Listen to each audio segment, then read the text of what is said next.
How did your childhood go? Moving, after moving to Tennessee, would you how'd So you grow up? when we first got to Tennessee, we lived at this homeless shelter for like about 6 months, and then we got transitioned into the projects down in Murfreesboro, Tennessee. And living around there was crazy. The ways of life you watch, the oppressed, the poor, us being poor ourselves, just coming to a new state, and my mama trying to relocate now. Like thinking back on it, like there goes that thing. Anyways, like Tennessee was rough in the projects. My brother was never home, and always coming home late at night and stuff. And I grew up in like the Grand Theft Auto on the PlayStation era. You know what I'm saying? Oh So yeah. I was mixing that Grand Theft Auto life with the project life when I was like 4, 5, 6 years old. And Not a then- healthy. No, it wasn't mix. healthy at all. It led into video games those impact kids more than you think.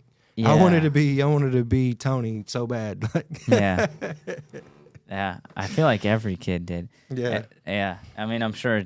That's not easy, especially like where you grew up, because I mean, kids up here in New England, like,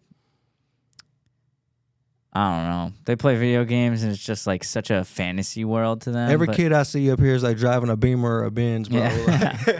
But then down there, it's like, I don't know. It's like everybody's stuff riding you bikes see- and walking. Yeah, but the stuff you see in GTA is like actually stuff that you see in real life. So Yeah. You don't see that up here for sure, unless you're in Manchester. yeah, Manchester has, but even then, it's like not. It's not even Man, close. That to- place is so rough, bro. Like, even compared to like back home's rough, but like up here, Manchester, that's ruthless. Oh, Manchester is. Yeah. Oh, well. Yeah. Yeah, I kind of steer away from Manchester. I don't really have any reason to go there. So Yeah. I'm not really there too often. And you're so what were you doing before you came up here? Did you have a job? Yeah, actually, I could say I did. I was doing construction for a little bit with my brother. My brother gave me a good opportunity to get my life right, and I did. I took that opportunity at first. Like when he approached me with it, like I went to jail, honestly, because like we were fighting, and I was like, yeah, it's been like 5 years I've been stuck in my ways, and like you try to come pull me out now, like why? Like it wasn't sitting with me right. And after I got out of that jail cell and I got out, like I went back into my old ways a little bit for like a day or two more, and then I gave up. I was like, I can't do this no more. Like I was like, this just ain't working for me. And I called my brother, and my brother was like, well, you can come stay with me, and everything's gonna work out, and I'll help you, but you got to help yourself, and you got to be self-sufficient and take care of the things you need to take care of. And I was doing good for like a month, and then I started talking to the Mexicans at work, and it started getting all bad from there, like all the way bad. And then like I started to go get back with this girl, and I've always been a guy that's like always had to have a girl or a girlfriend. Like I don't know, I just hate being alone, and learning to be alone now with Jesus, like that's good. You know, like I love it now. But then again, like nobody likes to be alone, you know. I've been alone my whole life. Like I was the only sibling that was ever home. Like my brother and my sister was always gone, and like me and my sister haven't always had a relationship that we have now, and it's a God-given thing now. I feel like I got off topic a little bit.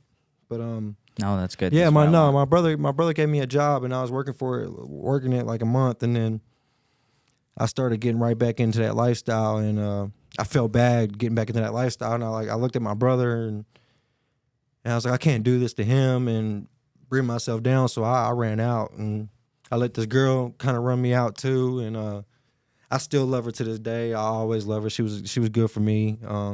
But it wasn't healthy. Like there was nothing healthy about it. If the paranoia I had going on inside my head from the substances I was using and stuff, like just nothing about it was good. So I just had to relocate, and finally, like, I broke down and like called my mom, told her to come pick me up. My mom picked me up, and I told my mom, I said, look, I said, I don't know what I got to do, but I'm ready to this got to be done. Like, and my sister called my mom at that moment, and now, like, I look at it today, like, I know it was God, because as my sister called, this car pulled up to the gas station we were sitting at. While I was telling my sister, I was like, I need a plane ticket up there so I could go to rehab or whatever I need to do to get my life on track.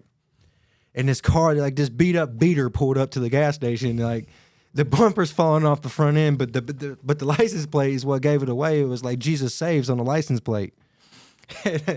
I was like, I guess I'm going back to Teen Challenge, you know. And I went to Teen Challenge for 3 months, and I ended up leaving. I can't do the rehab thing. It's something inside of me. I don't like it for some reason. But I'm not gonna let that control me or stop me this time. Like every other time, like I've like left rehab, like I went right back to the streets, and I haven't done that this time. So